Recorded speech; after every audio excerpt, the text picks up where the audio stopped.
Hey, welcome back to another episode of the Swandingo Files. Today I have a special guest, Griff, who's a fellow veteran. He's done some pretty badass stuff, and now he wants to hit you with flip-flops, apparently. I don't know what the hell's going on here. That's fucking weird. Twice So on how's it going, Friday. Griff? It's Friday, yeah. Not enough coffee in my system. So, but today we're going to go over why you joined, what you did while you're in. I want to hear some pretty crazy stuff, of course.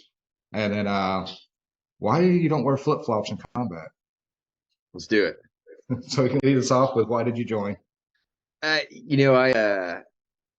was a military brat, and my first memories were my dad was an instructor at West Point, and I remember cadets coming over to the house when I was 3 years old. It's some of my very first memories, and just looking at how my parents, respected those young kids. You go, oh, I'd want to do that sometime in my life. I think that would be cool. I want to be like those guys. And so just those little things when you're younger.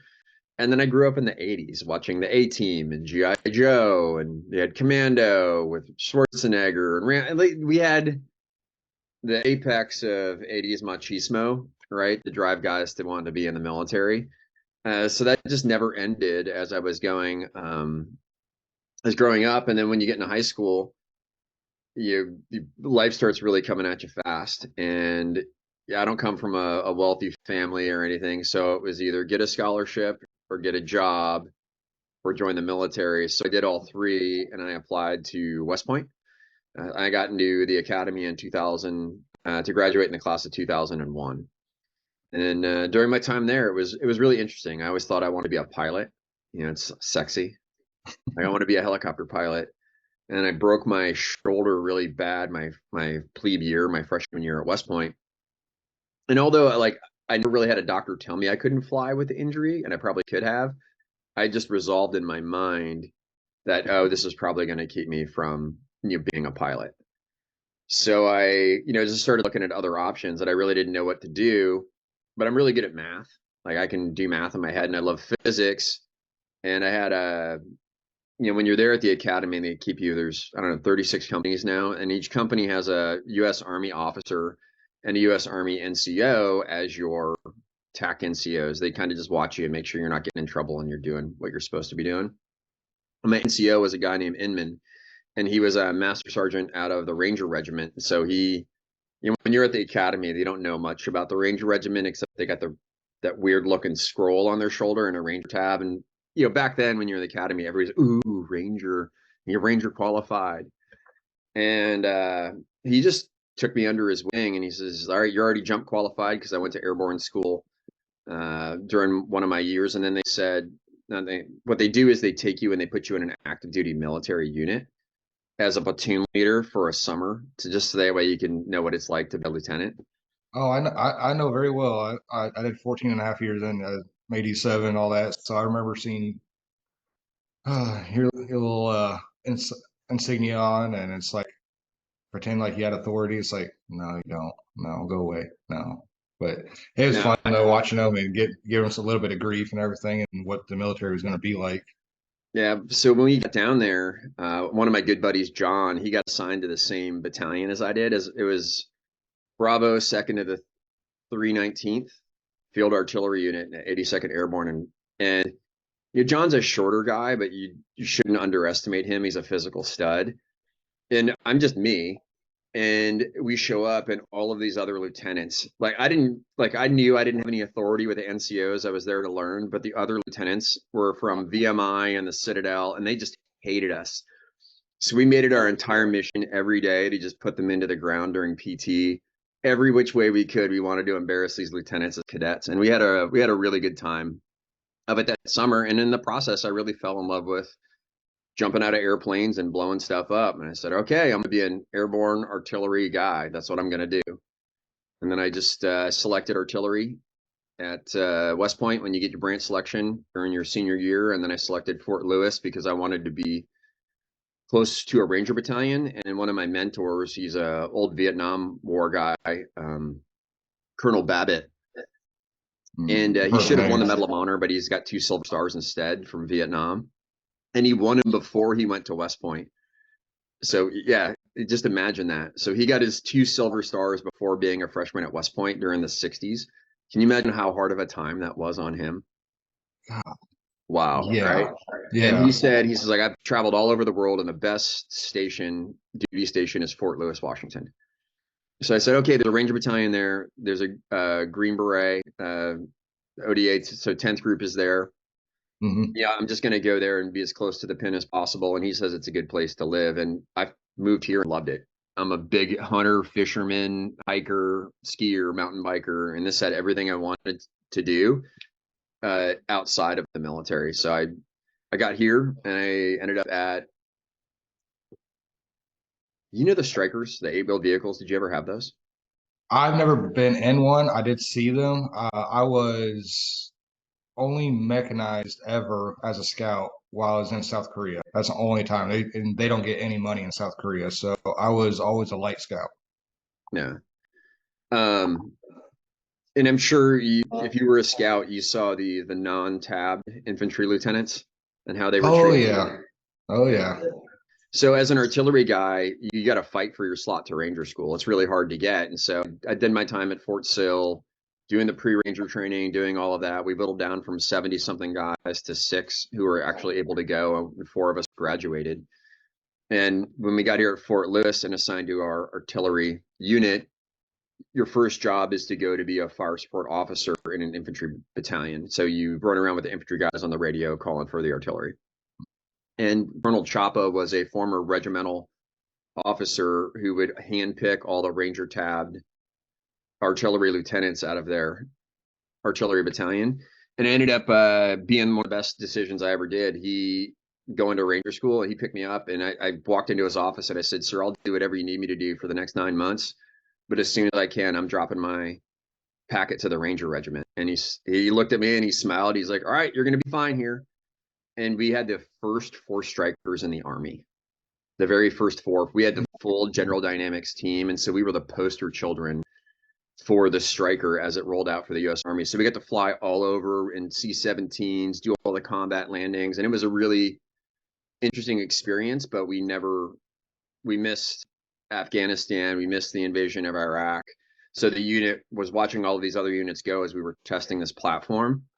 And it was sad at the time because I really enjoyed the unit I was in, but it was time to go to the regiment. So I put in my packet and went through then they call it ROPE, Ranger Orientation Program. So it's a 2-week selection process at Fort Bragg.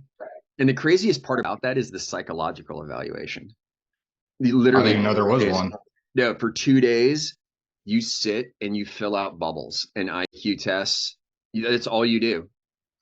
You do PT in the morning, you do your physical selection, you sit down in a room and you answer circle bubbles on a test for 2 days.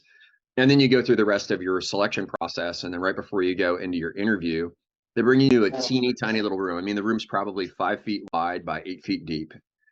You might be able to fit a sheet of plywood in there, maybe. And there's 2 chairs and a tiny table. And the regimental officer, the psych officer, sits down with his manila envelope and he proceeds to tell me things about myself I really wouldn't learn about myself for the next 10 years. And he literally looks into your soul and pokes at your heart in the middle of that interview. And you think you're good. You think you're God's gift to the military, everything. And this guy, he made you feel like an absolute piece of crap. And then he goes, "Okay, good luck at your interview." Then he gets up and he walks out and he walks into the board and he tells them psychologically how to screw with you in the interview. Is this So something you that feel dejected already, and then you step out of this room, you wait in the hallway, and they're like, "Okay, time to go in," as the psych's walking out. It was fun, to say the least. is that something then I that got everybody? to, fortunately, they allowed me in, and I got to Alpha Company's 2nd Ranger Battalion here in Fort Lewis, Washington, and that was it was an eye-opening experience because the lieutenant is the dumbest one there, always, and you just accept it. You know nothing. And I had just arrived at the unit as they were unpacking their bags from the invasion of Iraq. So everybody's walking around with their combat scrolls, and I'm this new artillery cherry lieutenant without a combat patch on. It was entertaining. We'll just say that. Yeah, but I remember coming back 2003, 4 and seeing the new privates, lieutenants, and everything with no patch on. It was kind of weird because we all had ours already, and yeah, it was a different experience seeing no patches on the right side, correct? Yeah, it's been a little bit since I've been in uniform, so I got to remember sometimes. But Yeah, little did we know that we'd all get the opportunity. Yeah. yeah, I don't think at that point anybody really realized how long we were going to be in Iraq and, of course, Afghanistan and all that fun stuff. So, so how many times did you actually? How long were you a ranger then? I was a ranger from July of 2003 to the summer of '06, kind of in and out of there. Or sorry, summer of '05, I should say. Yep. So a Okay. couple of years, and that's about as long as they give you for an artillery officer being there, because they want you to go back to an artillery unit, or they want you to do something else afterwards, and you can't stay there forever. But I drug it out as long as I could because I knew that I wasn't going to stay in the army. So I tried to stay there as long as I possibly could. How long did you end up staying in the army then? I got out about 9 months after getting out of the regiment. And what was your transition period like? What? Hey, How long did you prep? Well, what rank did you make it to actually? so I was a captain. So Okay. I made a junior captain before you go to the captain's career course. And I did 3 deployments to Afghanistan and then one to Iraq, and it was back to back to back to back, for years. And then when we were home, we weren't really home because we were training. So we would easily be away from the house 300 days a year. And in the process of doing that, I got married and had my first child, who was born when I was on my third deployment to Afghanistan. So I missed her birth and then came home. We immediately conceived Amelia, our second one, and then uh, my wife was pregnant the entire time I was gone. I made it home just in time for her birth. And my brother looked at me and he goes, "You're never allowed to do that again. You can't get her pregnant and leave," because I missed both pregnancies. And I guess it was a little bit of a handful, but yeah, when Uh, someone. I don't know if you really missed anything during the break. No, I'm kidding. Yeah, I've missed a couple. Literally, I was in Afghanistan, my fourth deployment, the second one to Afghanistan, and we had MWR and all that stuff by that time, the USO, all that great stuff. But it went down that night. My wife was going into labor. I went to take a nap, thinking, it'll be back up. 2 hours later, and she just went into labor. I'm good. I can take a 2 hour nap. Get up. Somebody comes running in my room. It's like, your wife just gave birth. I was like, so what? She in labor for what? 3 hours? That's it. So I completely missed because we're gonna try to stream it and everything, and didn't happen. But it is what it is. But I don't regret it. But I just kind of sucks, and I know what it feels like not to be there when a kid's born. You remember those old Sony handy cams Yep. with the little cassette you put in the side? And Mm-hmm. remember how it had that night vision switch on it where you could record at night? Mm-hmm. So when my first daughter was being born, my sister-in-law had the camera and she's like, "Oh, the color looks weird," and didn't think to check anything. It didn't look at it, and she recorded the whole thing in night vision, which was kind of funny at the same time in a broad daylight room. So it was really grainy and hard to see. But That's when my funny. kid was born under night vision, yeah. I don't think I've ever heard a story like that one before, but we're gonna have to remember that. So, But my transition period was interesting because when you're in the regiment, you really don't think about anything else other than being in the regiment. That yeah, you don't have you really don't have any time to other think about like your job, staying in shape in your job, right? You can get a little bit of home time when you can. Um, and I knew like they wanted me to stay and be the rear detachment commander because they were deploying again, and I had to decline because I knew that I had to get my family ready, but I had nowhere to go, right? I was stuck if I didn't have orders going anywhere else. So I'm a pretty resourceful guy, so I just got in my truck with the post. Remember the old telephone directories they had? yeah, yep. And it just said field artillery, and I went and I drove around to every unit. It's like, which one looks like they do the least amount of work, right? Which parking lot is empty by 2 or 3 in the afternoon? And I found the I Corps artillery detachment for I Corps that was on Fort Lewis, and their whole thing was Corps level artillery, but it was a National Guard unit out of Utah that played this role. So they had active duty guys serving in that role. And I just walked in the building and I looked to see where the commanding officer's door was, and I just, was in my spits and starches, had my tan beret, nice boots, clean, and I just walked in, and I heard something in his office, so I just kind of knocked on his door and poked my head in and said, "Hey, sir, how's it going?" And I was like, "You don't know me, but I'm an artillery, captain down the road here. I'm getting out. Would you happen to have a spot for me here?" He says, "It's just weird series of coincidence, right? If you don't ask, you don't get." And he goes, "Oddly enough, we need a fire support officer for this training exercise we're running in Japan in January. If you do that for me, I'll get you orders here." And I said, "Done." Shook hands on it, and 3 days later, I had orders from I Corps Artillery over to 2nd Ranger Battalion, and they took me under their wing as a National Guard unit, and they gave me the freedom I needed to get my life in order, i.e., pack my house up, sell my home, get rid of everything that I needed to actually move and figure out where I'm going to live for the rest of my life. And it was a really great opportunity they provided me there. Yeah, that's I don't think I've ever heard of an officer or anybody being able to do that. That's I don't know, maybe it's the tan beret. I don't know. If you don't ask, you don't get. The What is military works that way too. Everybody wants to be a hero. Everybody wants to be nice. If you're not a jerk to people and you make them feel like they helped you, that most people are willing to do that. Yeah, no, I've noticed that, especially here lately, just doing this podcast and everything. Everybody's so willing to jump the gun and help you out and get on, or hey, if you need anything, do this. It's just the veteran mindset. It's I don't know. I think I just love talking with you guys and listening to you. And you're the first one I actually went to Ranger school and was a Ranger, so it's nice to see. I did have a platoon sergeant that was a Ranger back in the '90s at one point, and he Was he was weird? smart. He was 93 to something. He was a Ranger as I think he made it up to E5, and he was under Wow. McChrystal though when he was in charge. And yeah, then they started nixing a bunch of Ranger positions, so he had to go back to being infantry. But yeah, he was a good dude, really smart though, especially tactically. He was very smart about it. Yeah. Yeah, they do a But good job in the regiment. clearly, better than they do in the active army. I'll Yeah. tell you that much. But the transition process is scary for everybody. I would have to say it's it doesn't matter if you're E2, E3 getting out versus '07. I would have to say the officers are probably more scared than everybody else. It's a Really? little dirty little secret, especially the senior officers. They're freaked out getting out of the military. Why would And that be? say, just imagine, right? You're like, I'm a big fan of company grade officers. Unless you guys ask me why company grade officers, the good ones, don't stay. And a lot of us really don't even have to answer that question. You know why.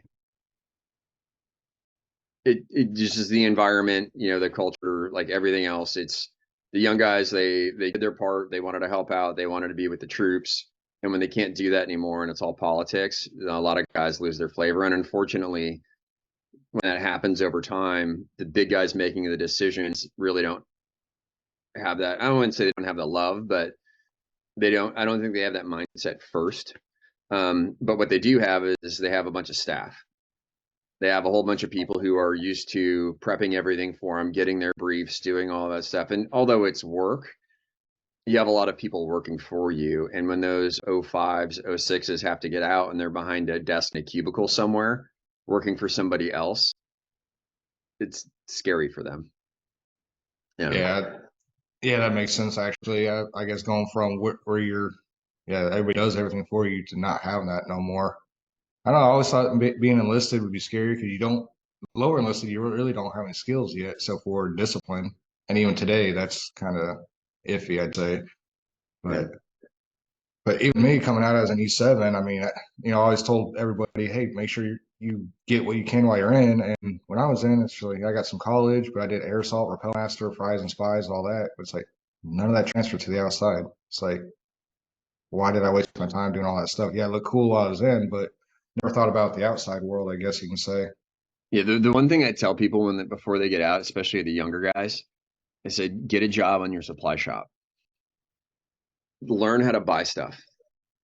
Selling to the government is an evergreen job. And if you know how the process works, you can get out and somebody will hire you to sell some stuff to the military because you know how it works. That's And if actually a really good point. Yeah, I really, I tell all the guys, like, learn how to buy stuff. Just learn the process. It's boring as hell. It's complicated. It's built on an old Windows 95 system, but learn it because it's important and it will provide you a level of security. It's a job that you can do until you're 70 if you follow the process and just stick with it. I think my wife must take a class, but she buys all the stuff using my money instead of the government's money. Yeah. Everybody needs one of those. Mm, But I was six kids. transition is it's going to be really good if you have opportunity to. There are so many programs that are out there. If you have your GI Bill, leverage every bit of it. Like every single bit of it. Go to a trade school, do whatever, and then when that runs out, go use your voc rehab. They're two different programs and two like equal or greater benefits. So if you needed to, you could be in school for 8 years and come out of there. But that's a benefit that you earned by doing the job that you did. Makes sense. So what's with what got you into? Or okay, so what did you do first when you got out? I guess after your transition period, what did you do first? I took the first job offered to me, and I was a construction manager for a major home builder. And it was interesting because there was a whole bunch of this one recruiter would always hire E4 to E6s and hire lieutenants or junior officers only. And that's all this recruiter did. He just went around the country to military bases and hired for a major home build company. It was Centex, so Central Texas, the home builder company, the big one. And well, at least they were big at the time. And he put us in there against our peers from the other recruiters, and we outshined everybody. We showed up on time. We knew how to work with rough trades. We maintained a schedule. We made sure it looked clean all the time. And pretty soon, this cohort of veterans that got hired in, we were put in the biggest, highest producing neighborhoods with less than a year of experience just because we were getting the job done. And then the housing market crashed. Unfortunate timing, I guess you can say. Yeah, but I mean, I think veterans today need to be really concerned about the same thing right now. If you're in the military and getting out, it is a dicey economic environment out there. It's a major point of consideration as you're considering your transition. Think about the economic environment that you're going into. Yeah, that is very true. And I know times are a little bit tough right now, but I think with a little bit of grit and all these programs have a little bit of a leg up because I mean, like you said, VOTEC schools are I think should be looked at first because what is it, 80% of jobs don't require any kind of college degree. So, you know, why would you waste time going to college unless you're going to be a doctor, a lawyer, some stuff like that? VOTEC schools, you can instantly, 6 months to 18 months, you can be certified something, making six figures, and a year or two later. So it's interesting. Yeah. So as we've discussed, we have kids, and so my kids are considering college. And my youngest daughter has a friend that just turned 18 and was working a job at up here. I don't know what you call them, Jiffy Lube. We call them oil can Henrys up here. And Yeah, she Jiffy was Lube's just down here. 6 months in a oil change shop. Walks down to Toyota or calls up for gets an interview. They immediately hire her because she has work experience, $60,000+ a year job, and they're willing to send her to Wyoming Technical Institute, which is the school. School, which is a great school. I was going to go there if I didn't go to West Point, and she gets to go there for free. It's like, wait a second, Toyota will hire you to do that. Why isn't every Army mechanic getting out, applying to Toyota or companies like this that have those benefits? Because you'll maintain your GI Bill, use Toyota to pay for that cert, and then use your GI Bill for something else. Like leverage the benefits that you have available to you.